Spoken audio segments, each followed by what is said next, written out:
এই সরকারের পতন ঘটবে অল্প কয়েকদিনের মধ্যে।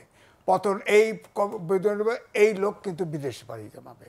রেলওয়েতে 3টা ইন্টারমিডিয়েট পাস ছাত্র ওখানে নিয়োগ দিচ্ছে ডক্টর মোহাম্মদ ইউনূস, এবং তারা সব রেলওয়ের জায়গা টাকা সব লিস্ট দিয়ে টিকিট ফিকিট ব্ল্যাক করে রেলওয়েকে অচল করে দিচ্ছে। গ্রামীণ ব্যাংকের 666 কোটি টাকা সুদ মওকুফ করে নিছে ডক্টর মোহাম্মদ ইউনূস। 4000 কোটি টাকা গ্রামীণ ফোনের মওকুফ করে দিছে। স্টারলিংক গ্রামীণ ব্যাংক এবং গ্রামীণ ফোনের অংশীদার। এটা বাংলাদেশের কি ইন্টারেস্ট? বাংলাদেশের জনগণের কি ইন্টারেস্ট?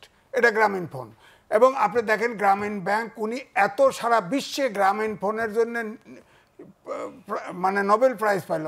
গ্রামীণ ফোন এখন সবগুলো ব্যাংকের নিচে, হ্যাঁ সবগুলো ব্যাংকের নিচে।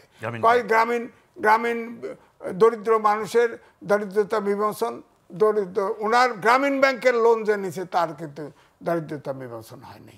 তার ঘর বাড়ি ছাগল ভাড়া সব বিক্রি করতে হয়েছে। গ্রামীণ ট্রাস্ট করেছেন, গ্রামীণ মেডিকেল করেছেন, গ্রামীণ ম্যানপাওয়ার এক্সপার্ট করছেন, আবার গ্রামীণ ট্রাস্টের মাধ্যমে বিদেশে বিনিয়োগ করতে পারবেন। ইউনিভার্সিটি, হ্যাঁ ইউনিভার্সিটি, করিডোর, পোর্ট, অর্থাৎ এই পুরো দেশটা ডক্টর মোহাম্মদ ইউনূসের ব্যবসায়িক ক্ষেত্র বানাইছে।